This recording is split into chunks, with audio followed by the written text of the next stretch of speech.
Hi, everybody, or welcome back to those who were yesterday here for the Open Source Awards.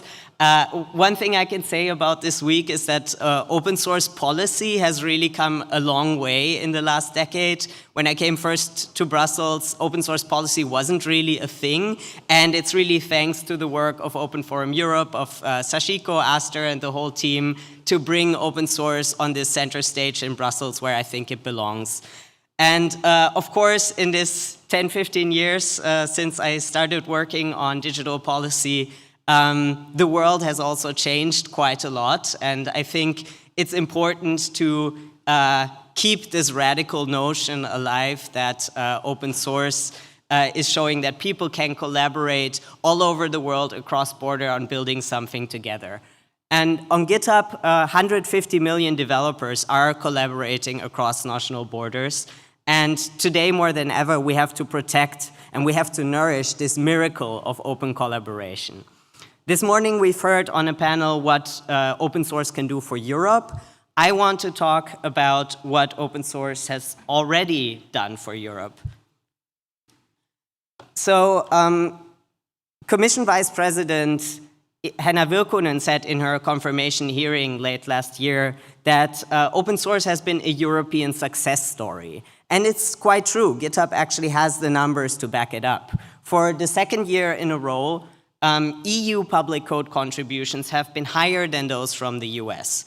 Germany alone is the third largest contributor to open source on GitHub. So while it is really a global public good that we're talking about, it is something that Europe has been taking the lead on.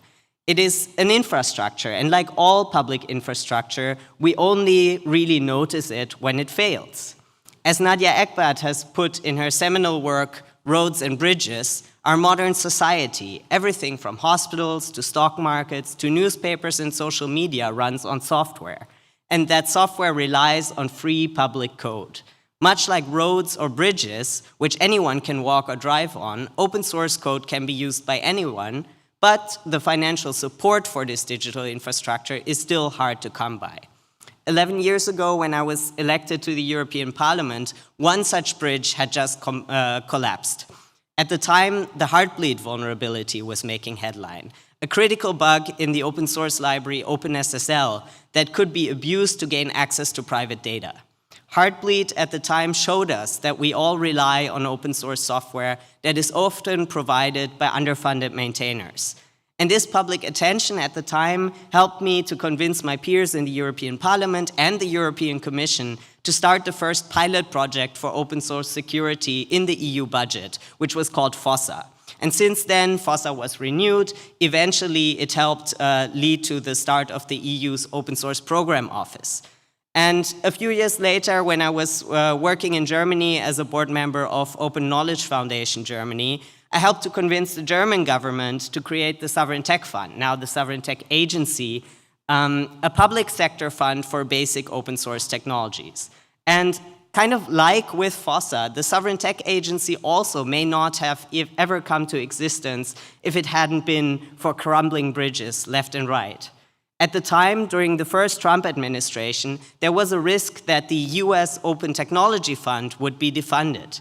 And while the OTF in the end was saved by a bipartisan effort by the US Congress, it did show to Europeans that they had to step up, that it's not enough to rely on somebody else's government to fund the open source software that we all rely on.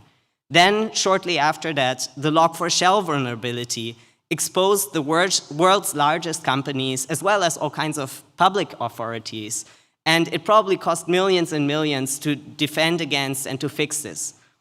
This was a wake-up call to the German government, and on the day before Christmas in 2021, it created the Sovereign Tech Fund. By now, the Sovereign Tech Agency has invested over 23 million euros in more than 60 open technologies, including Log4j. But as is the fate of all good infrastructure policy, our attention drifts elsewhere, new crises grab our attention, and one disaster is soon forgotten. We kind of saw this last year with a narrowly averted disaster, XZ, which luckily was caught before it could have disastrous consequences. But this was an example of the system working, and it also meant that it didn't lead to a renewed effort to open source funding. This is a real problem. Tidelift has an annual maintainer survey that has shown that still today, 60% of open source maintainers are unpaid. And of those 60%, another 60% are the only maintainer of their project. If these solo maintainers decide tomorrow that they can no longer provide this public service for all of our benefit, there will be no backup. The European Union has rightfully put cybersecurity high on the agenda.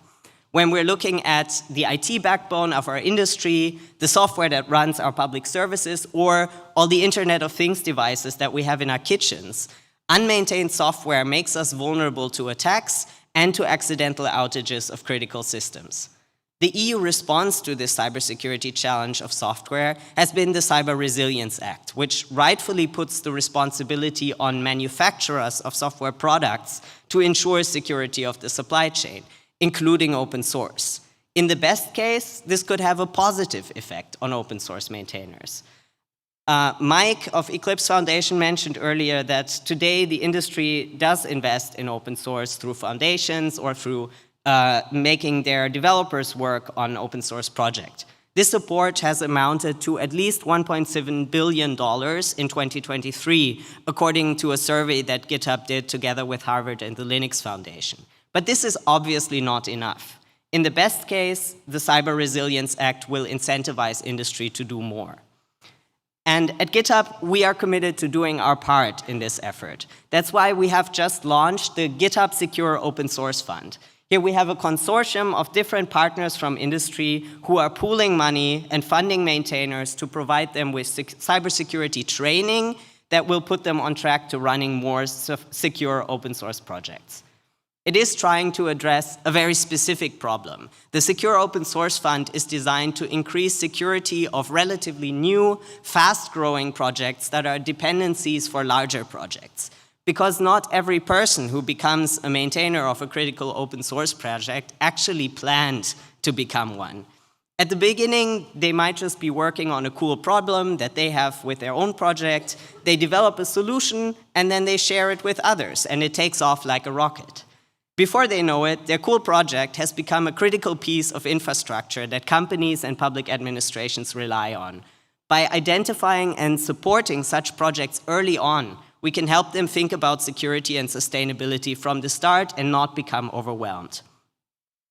We are really lucky that we're not just doing this with industry, but we have assembled a strong network of ecosystem partners that includes Open Forum Europe, it includes the Sovereign Tech Agency, and all these different groups are helping us design the curriculum and to find the projects that will benefit the most from this kind of support.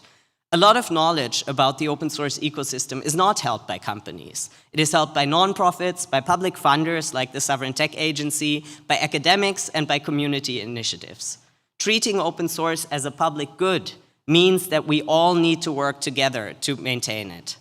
We hope that many more companies, especially software manufacturers that will have to comply with the CRA, will join us in investing in the security of our open source dependencies together. But as with any public infrastructure, we also need the support and the coordinating power of the public sector to solve the open source sustainability problem. Regulation alone is not enough. In the worst case, with the Cyber Resilience Act, if there is no financial support to support this implementation, the regulation could have the opposite of the intended effect. There is a risk that some companies will just start contacting their open source dependencies and will not offer them support, but rather demand compliance. Overworked and underfunded maintainers who often do not have a legal department or even a single lawyer to ask for advice, they could respond by simply throwing up their hands and saying, this is not a burden that we can take on. When so many open source projects rely on solo maintainers, we cannot afford to simply burden them with legal uncertainty about compliance without also offering them a helpful hand. The EU's challenge for the next years is global competitiveness. What does that actually mean, competitiveness? It means doubling down on our strengths. We know now that Europe is a leader in open source. And we have to go beyond research and innovation funding, pilot projects, or even a sectoral approach that just looks at one particular industry. We have to start treating open source itself as a competitiveness issue. The European Commission has the chance to learn from the very successful example that the German Sovereign Tech Agency provides. It is being celebrated in international fora like the United Nations as a shining example of effective digital policy. And as a German, I can tell you, we are not exactly used to being held up as a shining example of digital policy on a global stage. More often, we experience people making fun of us for still using fax machines. So this is really a huge success that the EU can learn from. Let's scale up the Sovereign Tech Agency to the European level. Let's pool public and private funding to harden our common digital infrastructure to the geopolitical and cybersecurity challenges of the day. The next multi-annual financial framework is the right opportunity and the right size of ambition to make this happen. Commission President von der Leyen has announced that this new EU budget will be policy-based and not program-based. Well, what better way to tie budget to policy is than investing in the infrastructures that underpin Europe's competitiveness, Europe's cybersecurity, and its digital sovereignty. Thank you very much.